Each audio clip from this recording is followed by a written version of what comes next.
ಏನೋ ಹೇಳಿದ್ರಲ್ಲ ಅಂತ, ಏನೋ ಹೇಳಿದ್ರಲ್ಲ ಅದೇನು ತಿಳ್ಕೊಬೇಕು ಸರಿಗೆ ಅಂತ. ಈ ಥರ ಒಂದು 108 ಟೆಕ್ನಿಕ್ಸ್ ಮಾಡಿಕೊಂಡು ಇದನ್ನು ನನ್ನ ಮೇಲೆ ಎಕ್ಸ್ಪರಿಮೆಂಟ್ ಮಾಡಿಕೊಂಡು 10 ನಿಮಿಷ 15 ನಿಮಿಷ ಕೂತ್ಕೊಂಡಾಗ ಬಾಡಿನ ಹೇಗೆ ಪೂರ್ತಿಯಾಗಿ ಲೂಸಾಗಿ ಬಿಡೋದು. ಕೆಲವು ಕಡೆಯಿಂದ ನಾವು ತಟ್ಕೊಂಡು ಹೋಗಬೇಕಾಗತ್ತೆ, ಕೆಲವು ಚಕ್ರಕ್ಕೆ.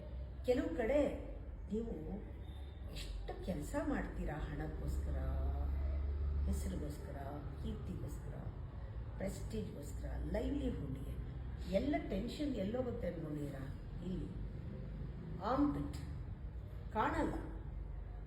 ಕಾಯಿಲೆಗೆಲ್ಲ ಮೂಲ ಯಾವುದು ಗೊತ್ತಾ? ಆಂಪಿಟ್. ಆಮೇಲೆ ಹೊಕ್ಕಳು ಸುತ್ತ, ಆಮೇಲೆ ಗ್ರಾಯಿನ್ಸ್, ಆಮೇಲೆ ಜಾಯಿಂಟ್ಸ್, ಇಂಥ ಕಡೆ ಎಲ್ಲ ಹೋಗಿ ಟೆನ್ಷನ್ ಕೂತ್ಕೊಳ್ಳುತ್ತೆ. ಆಮೇಲೆ ಏನಾಗುತ್ತದು? ಆಮೇಲೆ ಅದು ಹಿಡಿಯುತ್ತೆ ಕ್ರ್ಯಾಂಪ್ಸ್ ಥರ, ಅಲ್ಲಲ್ಲೇ ಬ್ಲಾಕೇಜ್, ಎನರ್ಜಿ ಬ್ಲಾಕ್ ಆಗುತ್ತೆ. ಆಮೇಲೆ ಏನಾಗುತ್ತದು? ಅದಕ್ಕೆ ಸರಿಯಾದ ಬಿಡಿಸ್ಕೊಳ್ಳೋವಂಥ ಎಕ್ಸಸೈಸ್ ಇಲ್ಲ, ಆ ಗಂಟನ್ನು ಬಿಡಿಸ್ಕೊಳ್ಳೋವಂಥ ಆಲೋಚನೆಗಳಿಲ್ಲ, ಆ ಗಂಟನ್ನು ಬಿಡಿಸ್ಕೊಳ್ಳೋವಂಥ ರಿಲ್ಯಾಕ್ಸೇಷನ್ ಇಲ್ಲದಿರೋದ್ರಿಂದ that becomes a disease. Disease is nothing but accumulation of your stress and tension. ಅದು ಕೇವಲ ಕೆಲವು ಜಾಗದಲ್ಲಿ ಮಾತ್ರ. ಕೆಲವು ಟೆನ್ಷನ್ಸ್ ಇದೆ ಬಾಡಿಲಿ, ಕೆಲಸ ಮಾಡಿ ಟೆನ್ಷನ್ ಆಗಿರೋದು ಅವ್ರಿಗೆ ಮೂಳೆ ನೋವು, ಜಾಯಿಂಟ್ ಪೇಯ್ನ್ ಬರುತ್ತೆ. ಅವ್ರೇನೋ ಮುಜ್ಕೋತಾರೆ, ಅವ್ರು ಸ್ವಲ್ಪ ಹೊತ್ತೆ ಓಡಾಡ್ತಾರೆ, ಸರಿ ಹೋಗುತ್ತೆ.